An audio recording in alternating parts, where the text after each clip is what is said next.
오늘 함께 봉독하실 말씀은 데살로니가 전서 5장 12절에서 28절입니다. 형제들아, 우리가 너희에게 구하노니 너희 가운데서 수고하고 주 안에서 너희를 다스리며 권하는 자들을 너희가 알고 그들의 역사로 말미암아 사랑 안에서 가장 귀히 여기며 너희끼리 화목하라. 또 형제들아, 너희를 권면하노니 게으른 자들을 권계하며 마음이 약한 자들을 격려하고 힘이 없는 자들을 붙들어 주며 모든 사람에게 오래 참으라. 삼가 누가 누구에게든지 악으로 악을 갚지 말게 하고 서로 대하든지 모든 사람을 대하든지 항상 선을 따르라. 항상 기뻐하라. 쉬지 말고 기도하라. 범사에 감사하라. 이것이 그리스도 예수 안에서 너희를 향하신 하나님의 뜻이니라. 성령을 소멸하지 말며 예언을 멸시하지 말고 범사에 헤아려 좋은 것을 취하고 악은 어떤 모양이라도 버리라. 평강의 하나님이 친히 너희를 온전히 거룩하게 하시고 또 너희의 온 영과 혼과 몸이 우리 주 예수 그리스도께서 강림하실 때 흠없게 보존되기를 원하노라. 너희를 부르시는 이는 미쁘시니 그가 또한 이루시리라. 형제들아, 우리를 위하여 기도하라. 거룩하게 입맞춤으로 모든 형제에게 문안하라. 내가 주를 힘입어 너희를 명하노니 모든 형제에게 이 편지를 읽어주라. 우리 주 예수 그리스도의 은혜가 너희에게 있을지어다. 아멘. 형제들아, 너희를 권면하노니라는 제목을 두고 하나님 말씀 함께 나누시겠습니다. 사도 바울은 늘 교회와 성도들을 향한 염려와 사랑이 있었습니다. 데살로니가 교회를 세우고 떠나게 되어서 그들이 어떻게 신앙생활하고 있는지 염려하는 마음이 있었습니다. 걱정이 되었는데요. 그래서 디모데를 보내서 어떻게 지내고 있는지, 믿음 생활 잘하고 있는지 그것들을 확인하고자 했습니다. 돌아온 디모데는 기쁜 소식을 가져왔는데요.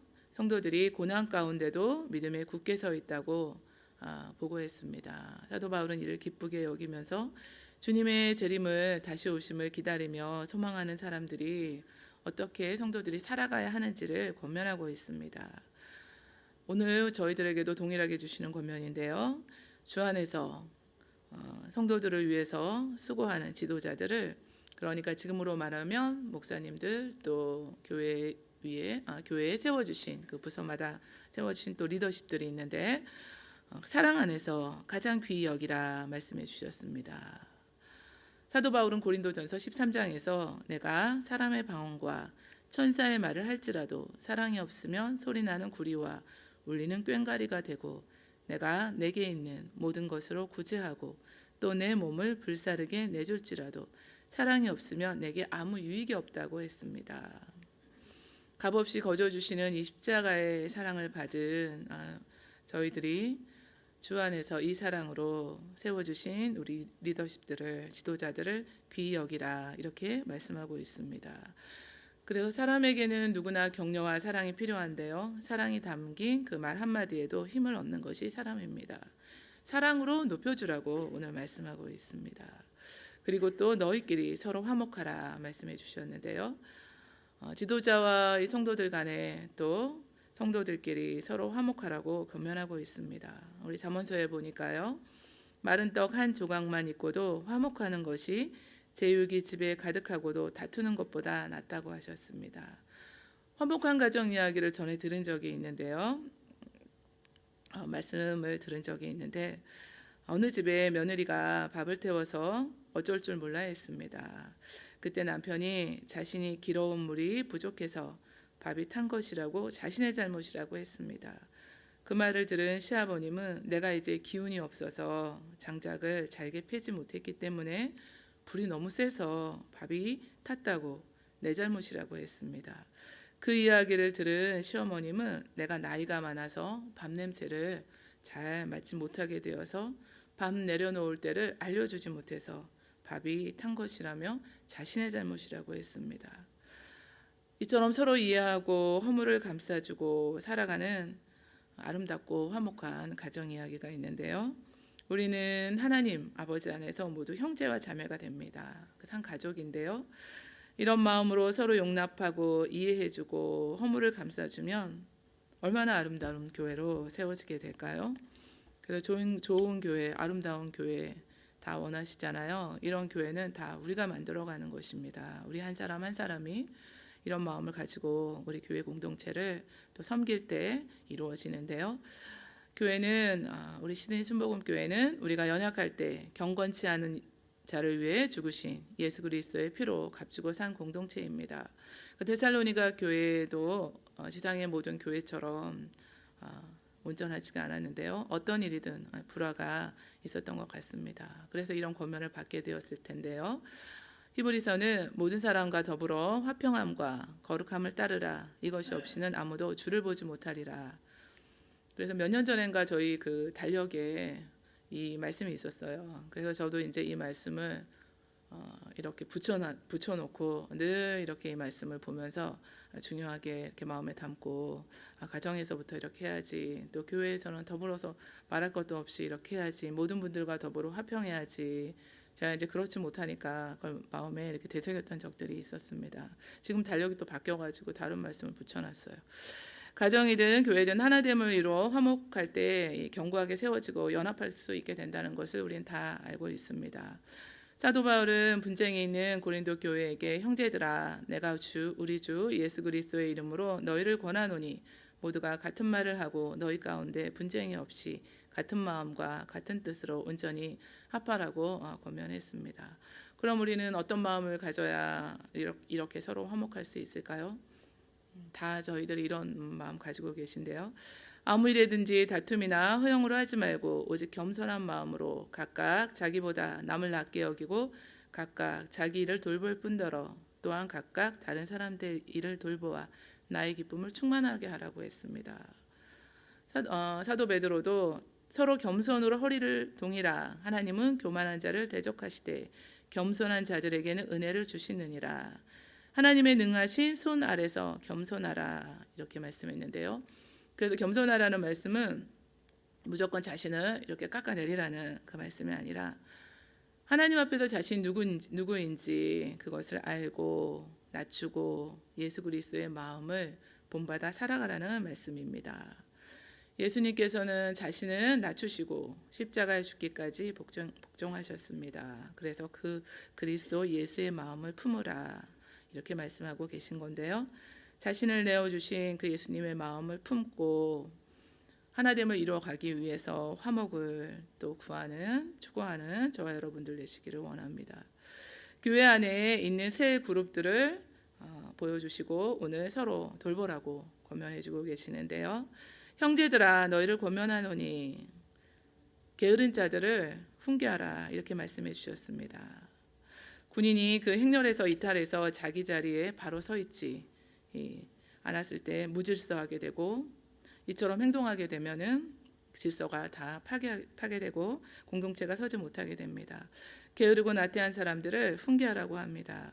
다른 사람들은 일하면서 열심히 섬기고 있는데 이런 사람들은 참견만 잘하고 일만 만들고 문제만 일으킵니다. 제멋대로 행동하는 이런 사람들을 타이르고 그렇게 하지 말라고 경고하라고 말씀하고 있습니다. 하나님은 질서의 하나님이시고 사도 바울이 데살로니가에서 복음을 전할 때 먼저 본을 보였습니다. 형제들아 우리 주 예수 그리스도의 이름으로 너희를 명하노니 게으르게 행하고 우리에게서 받은 전통대로 행하지 아니하는 모든 형제에게서 떠나라. 어떻게 우리를 본받아야 할지를 너희가 스스로 아나니 우리가 너희 가운데 무질서하게 행하지 않았다고 했습니다. 혹시 내가 게으르고 나태한 사람이 되면은 이런 책망을 또 받게 되시겠죠. 또 마음이 약한 자들을 격려하라고 했습니다. 우리 게으른 사람들은 이처럼 타이르고 경고해야 하지만 마음이 약한 사람들은 정말 왜 그러지? 이렇게 생각할 것이 아니라 격려해줘야 합니다. 마음이 약해서 흔들리기 쉽고 또 신앙적으로도 어떤 어려움들이 있으면은 잘 견디지 못하고 좌절하거나 낙심하게 되는 일들이 있는데 이런 분들을 위로해주고 격려해주고 용기를 주라고 합니다. 다시 일어설 수 있도록 용기를 주고 또 어려운 상황 또 제 가운데 있을 때라도 또 속히 벗어날 수 있도록 실패했을지라도 속히 일어날 수 있도록 격려하고 도와주면서 기다려주라고 말씀하고 있습니다. 격려를 받으면 어려움을 참고 또 이겨나갈 수 있기 때문인데요. 그래서 칭찬은 성공할 때만 우리가 잘하셨다고 그렇게 할 수 있는데, 격려는 실패할 때도 괜찮다고, 다시 하시면 된다고 이렇게 줄 수 있습니다. 또 힘이 없는 자들을 붙들어 주라고 말씀했습니다. 믿음이 약한 자들, 낙심하기 쉽고 유혹에 넘어지기 쉬운 이런 사람들을 붙들어 주라고 말씀하고 있습니다. 강한 팔로 붙들어 줄 때 쓰러지지 않게 됩니다. 이렇게 낙심이나 유혹에 빠지기 쉬운 옆에 있는 우리 지체들을 계속해서 붙들어 주고 지켜주고, 또 연약하신 우리 분들, 특별히 육체적으로 또 아픔 가운데 고통당하시는 이런 분들, 마음도 약해지게 되는데 이런 분들을 한 분 한 분 붙들어주고 이분들이 다시 설 수 있도록 일으켜주는 것, 이렇게 하는 것이 주님께 하는 것입니다. 그러니까 정말 소중하고 중요한 일이 됩니다. 이렇게 다 해나갈 때 마지막으로 모든 사람에게 오래 참으라, 이런 말로 이제 우리 관계를 결론 지어 주셨는데요. 게으른 사람들을 이처럼 타이르고 또 경고하면서, 마음이 약한 분들을 또 이처럼 격려하면서, 또 믿음이 좀 약한 분들, 힘이 없는 분들을 붙들어 주면서 모든 사람에게 오래 참으라, 이렇게 말씀하고 계시는데요. 서로 결점을 가진 사람들이 함께 할 때 당연히 참기 어려운 일들이 이제 일어납니다. 나는 안 그런데 왜 그러지? 그런데 사실은 그럴 때가 저희도 다 있잖아요. 나는 결점이 하나도 없는데 라고 생각하시는 분은 없을 것입니다. 우리가 그때마다 멸망받을 죄인들을 대하여 오래 참으신 하나님을 생각하면서 하나님의 사랑으로 모든 사람을 또 인내로 기다려주고 참아줄 수 있도록 기도해야 됩니다. 이게 진짜 어려운 것 같아요. 주의 약속은 어떤 이들이 더디다고 생각하는 것까지 더딘 것이 아니라 오직 주께서는 너희를 대하여 오래 참으사 아무도 멸망하지 아니하고 다 회개하게 이르기를 원하신다고 하셨습니다. 주님도 이처럼 우리를 오래 참아 주셨는데요. 사도 바울은 고린도전서 그 사랑장에서 말씀해 주시기를 사랑은 오래 참는 것이라고 했습니다. 그 자신도 고백하기를 내가 긍휼을 입은 까닭은 예수 그리스도께서 내게 먼저 1절 오래 참으심을 보이셔서 후에 주를 믿어 영생 얻는 자들에게 본이 되게 하려 하심이라 말씀해 주셨는데요. 이처럼 우리가 주님의 그 긍휼을 다 입었습니다. 예수님께서 내게 먼저 1절 오래 참아 주셔서 저와 여러분들이 오늘의 자리에, 또 이 자리에 있게 된 것입니다. 우리 한 사람 한 사람을 이처럼 오래 참아 주시는 것처럼 우리도 다양한 배경에 각자 다 다른 성품을 가진 그 모든 분들을 우리가 한 분 한 분 오래 참아줄 때 연약하여 힘이 없는 분들이 홀로 설기를 하게 됩니다. 이게 주님께 하는 건데요. 그때까지 오래 참고 격려하고 붙들어주는 일에 저희들이 애쓰고 힘쓰셔야 합니다. 우리 성령 하나님께서 우리가 이렇게 함께 보조를 맞추어서 나갈 수 있도록 우리 가운데 함께 하시는 줄 믿습니다. 삼가 누가 누구에게든지 악으로 악을 갚지 말게 하고 서로 대하든지 모든 사람을 대하든지 항상 선을 따르라고 하셨습니다. 지금까지 지도자들을 사랑으로, 사랑 안에서 높이고 귀히 여기고 서로 화목하고 게으른 자들을 훈계하고 마음이 약한 자들을 격려하고 힘이 없는 자들을 붙들어주는 섬김의 모습을 살아라, 이렇게 보여주고 있는데요. 그리고 이제 이 세상에 살면서 우리가 어떻게 해야 하는지를 말씀해주고 있습니다. 제가 지난번 그 새벽 기도 때도 설교 말씀드렸는데, 데살로니가 성도들은 동족 유대인들과 이방인 모두에게 심한 핍박과 고통을 당하고 있었습니다. 그러나 공정하게 악을 심판하실 분은 하나님 한 분이십니다. 그러므로 저희들은 교회 안팎의 모든 사람을 대할 때 항상 선을 쫓아야 한다는 것을 기억하시기를 원합니다. 악으로 악을 대할 때 그곳에는 분쟁이 일어나게 되고 질서가 깨지게 되고 하나님의 나라가 서지 못하게 됩니다. 아무에게도 악을 악으로 갚지 말게 하고 모든 사람 앞에서 선한 일을 도모하라고 말씀해 주셨습니다. 예수님께서는 원수도 사랑하고 너희를 박해하는 자를 위하여 기도하라고 하셨습니다. 욕을 당하실 때 맞대어 욕하지 아니하셨고 고난을 당하실 때 위협하지 아니하셨고 오직 공의로 심판하시는 이에게 부탁하셨다고 하셨습니다. 오늘 저희들이 하나님 말씀 같이 이렇게 나누셨는데요. 우리 교회가 지금도 아름다운 교회, 좋은 소문이 난 교회입니다. 그리고 아름다운 하나님의 일들을 하고 계시는데 앞으로도 지속적으로 우리들이 사랑 안에서 세워주신 리더십들, 우리 지도자들을 귀히 여기고 또 서로 화목하고 가정에서부터 이렇게 이루어지셔야 되겠죠. 제일 어렵잖아요. 가정에서 이렇게 하시는 것들이. 마음이 약한 분들 우리 격려해주고 힘이 없는 자들을 또 붙들어주고 모든 사람에게 오래 참고 항상 선을 따르는, 그래서 주님 앞에 또 칭찬받고 아름다운 또 소문이 나고 하나님의 일들이 우리 가운데에도 펼쳐지시고 하나님 나라가 온전히 세워지시는 아름답고 복된 삶을 살아가시기를 원합니다.